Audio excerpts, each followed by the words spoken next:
It's a common phenomenon in the northern part of Ghana for a healer to treat a female patient and make her his wife. This could be either out of the will of the woman or forced from the woman's parents to satisfy the healer's demand.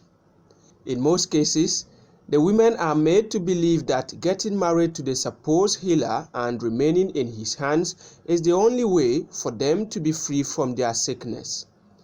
There is a strong belief in northern Ghana that some diseases are caused by spirits and or fellow human and cannot get solution except from a traditional or religious healer. In view of this, some families, after several struggles to treat their relatives, especially females, donate them to any man who is able to treat them. In some cases, the healer will personally request to have the woman as his wife simply because they have developed interest in them during the healing process. It is also believed that through consultations, the gods may demand that the healer marries the woman before she can get healed. Other healers, also while treating females on admission in their homes, get them pregnant during the process, which usually coerce them to remain their wives. Such practices have denied many women, especially the young ones, of pursuing their dreams as they are forced to marry and stay with men who are old enough to be their fathers. Most often, they are forced to live in rural areas where these healers reside. Some women who are married but unfortunately attract serious diseases lose their marriages to the healers as they are compelled to leave their husbands for them just for the sake of having their health back. Unfortunately, this barbaric act is not same to men who have been treated by female healers. Chief Kochimna Abdul Karim is a traditional healer and also a victim who has treated and married a woman and explains to me what the practice means. Even though he is a victim, he believes it is wrong to marry a woman against her will.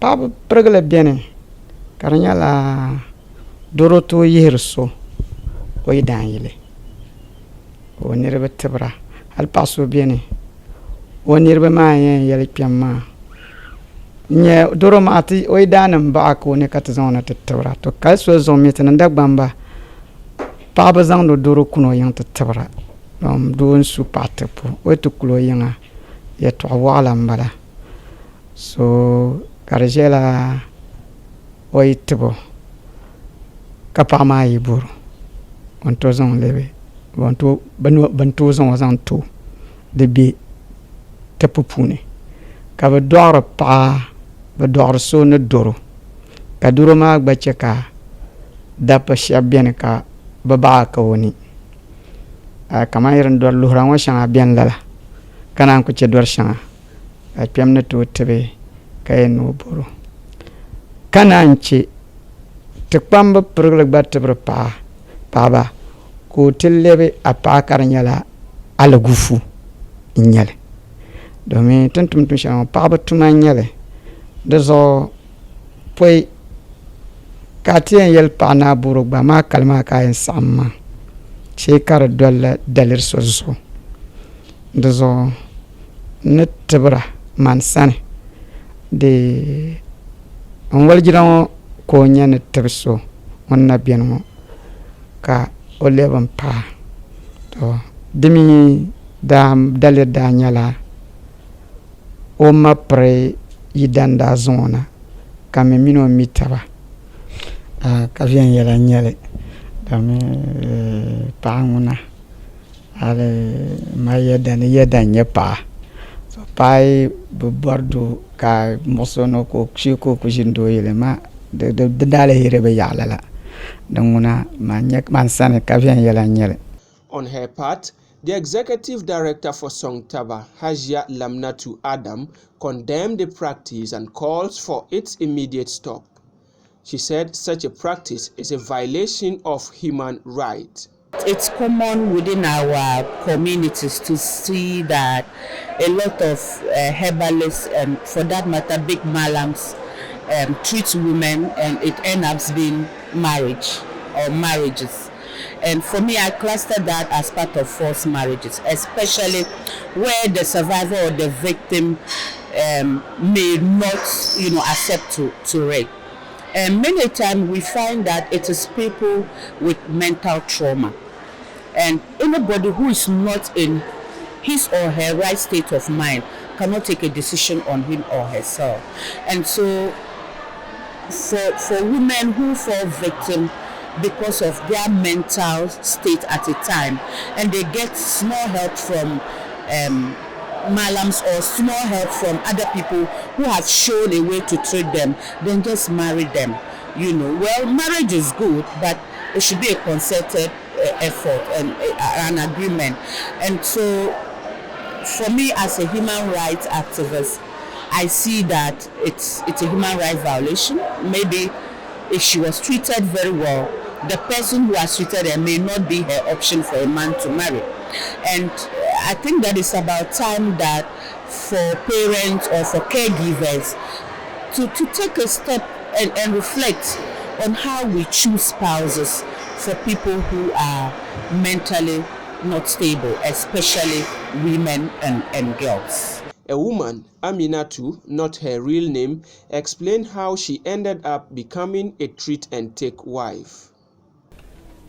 Sa dal wong da ba bihe na ku zang mon wal hal ka ba'tini ka ba'ma da ni ka ba ma pa ma ya ni so be nyar shi tabra so kan ba ma zang makana ka tan nan tsammanin la kan kul karnin suci isa kan bihe ke biya kan ba ma kasaha kan kon kwara labna tam nan labrana na sola draza ka ya kutu parazo babban sarka da tamna kana ma ko yanga na na kawula ka ni so hala ni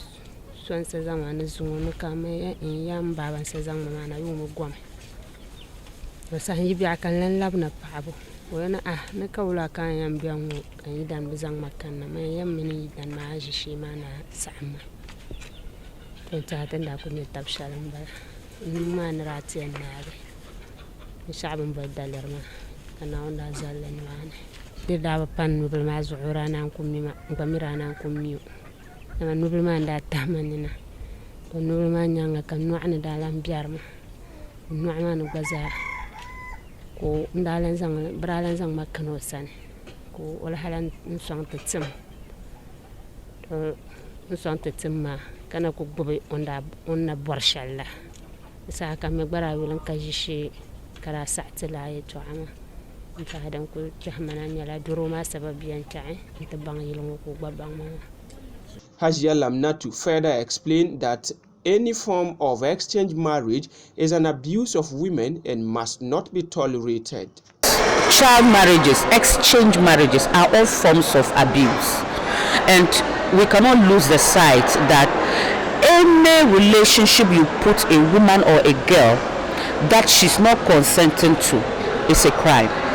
And so exchange marriages, forced marriages, betrothals, are all forms of marriages that are not allowed in Ghana, and most especially for people who are less than 18 years. It's a crime, and I think that is punishable by law.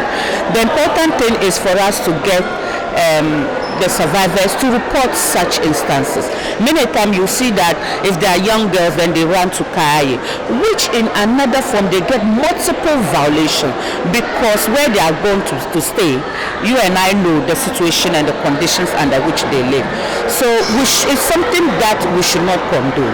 Exchange and forced marriages, no to it. And take is no.